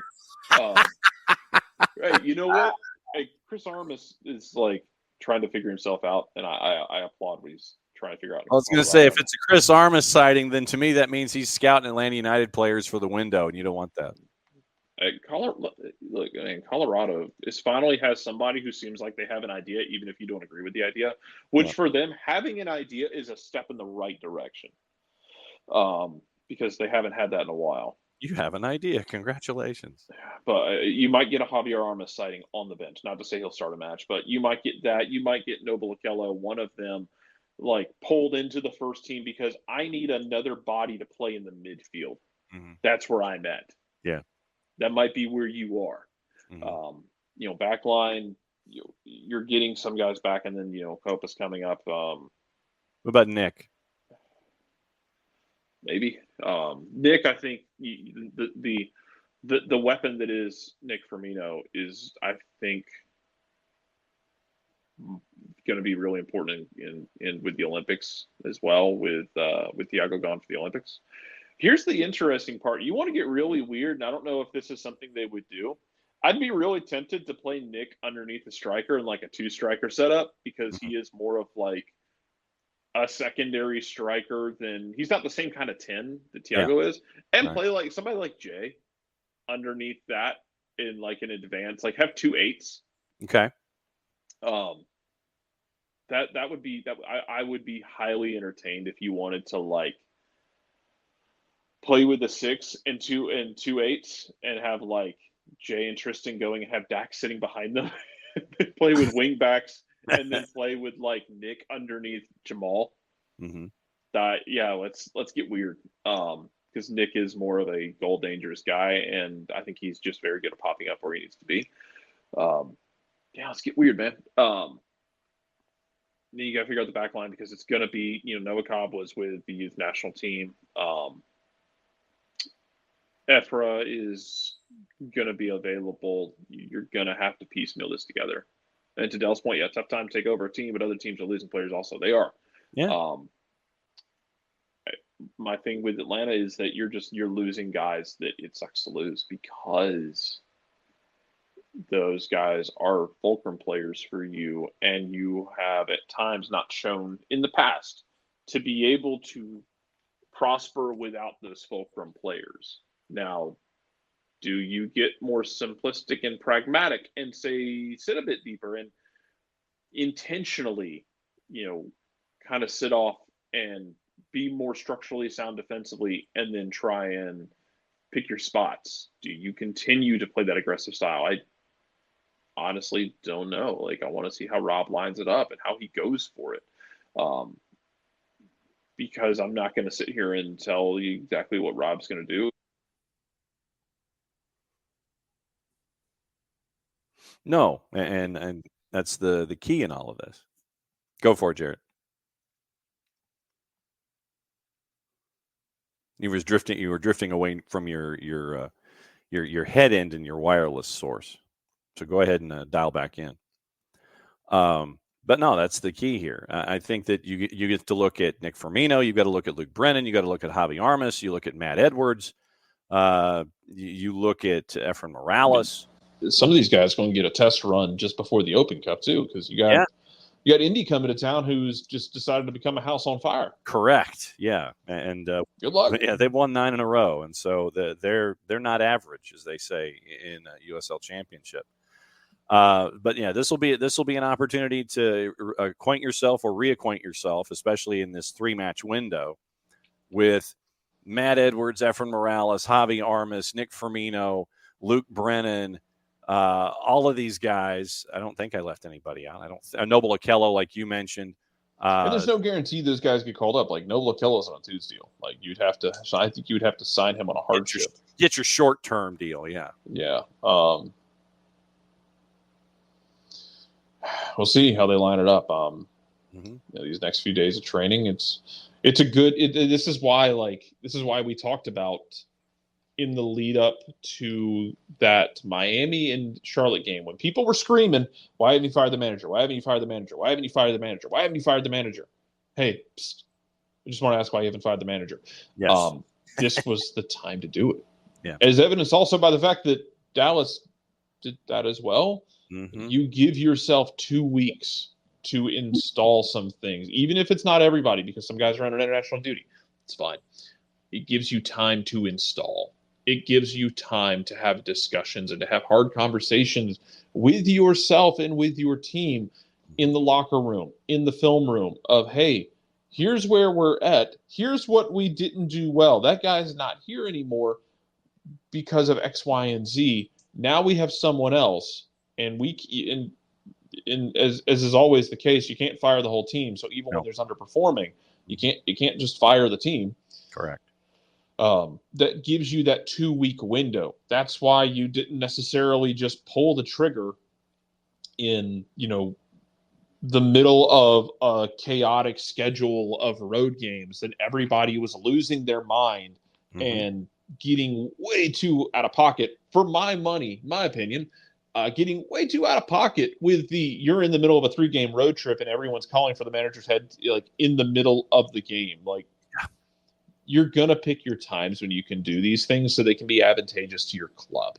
Mm-hmm. I know it doesn't fit your desire to have instant gratification in that moment. And I understand that there's a certain aspect in this league where fans somehow expect the teams in an incredibly balanced league with an obscene amount of parity that's built into it, where they expect their teams to play like an old firm team and win 98% of their games, but it doesn't happen. And when they underperform, they're going to figure out what's going on before they just panic and pull the trigger. Because we're not the Highland League. Yeah. Because you're going to figure out what went wrong, and you are not going to throw the baby out with the bathwater unless you feel like you don't really have a choice. Mm-hmm. It doesn't happen instantaneously overnight. And results don't turn always instantaneously overnight. Now, Atlanta, hell? Atlanta goes on a 3-game bounce after this. Hey, new manager bounce is a thing, baby. Maybe a change of voice helps. Maybe a different kind of pressure helps. I don't know. We'll have to see. Yep. We'll have to see what names get floated with the managerial search. I know the Quillen getting floated with Dallas after Dallas fired their manager. Yep. Dallas is also going to be one that has to shell out some money. Like they're going to have to spend actually. Again, yeah, they're going to have to remember that it's okay to develop players, sell them on, and then instead of just reinvesting that money into your academy, it's okay to get other players with that money. Yeah. It's okay. We'll see. Match day 20 assignments have come out for Apple TV. Nate McCady, Devin Kerr, Columbus, and NYC. Tony Husband, Ross Smith will be at Mercedes-Benz for Atlanta and Houston. Christian Miles and Shep Messing coming in off the bench for Charlotte hosting DC United. Joe Tollison and Greg Sutton for Montreal and RSL. Callum and Kalen are at Foxborough for the Revs hosting Vancouver. Nate McCady, Devin Kerr for Red Bulls hosting Nashville. Jake and Taylor are in Orlando for the Purple Team in LAFC. Kanji and Danny are in Philly for Philadelphia Union and Messi and Friends. Krakauer and Anibaba, Eric Krakauer, Jalil Anibaba are in Toronto for Toronto FC in Chicago. Tyler and Kendra are at the 8:30 kick of FC Dallas and all caps. Rogo and Heath Pierce are in Colorado with the Rabid Prairie Dogs as Austin comes to visit. Keith and Mo are in LA for Sporting visiting LAG. And Mark Followell and Mariano Trujillo sitting in the color seat with Followell in San Jose for San Jose and Cincy. And Max and Dunny are in Seattle for the Loons and the Sounders. All I really care about on this one is let me know who the VAR is, and if it's Tim Ford, let me go throw eggs. Yes, because I'm so John. You want to? So John actually reached out after Saturday morning's reveal, yes. And asked about the audio for for the over the line review that Pro said should not have happened. Not that it shouldn't have been overturned. Pro said it shouldn't have even gone to the monitor because there was nothing clear and obvious to go to the monitor about. And Pro will not be releasing that audio. No, So if you would like to understand why black helicopters fly in sports in general, that's one of the reasons, man. Like, you know, let it. Like one of the things that you do well a lot of times, Pro, is release that audio and let people hear the process, let people hear the thought process, the discussion process, like the Atlanta LAFC one. Did we agree with it? No, but you got through that process of, I think he's going to get to the ball so it fits Dogzo. I understand where your head is at now. Do I agree with it? Not necessarily, but I appreciate you giving me that transparency of that's where your fulcrum was. Yeah.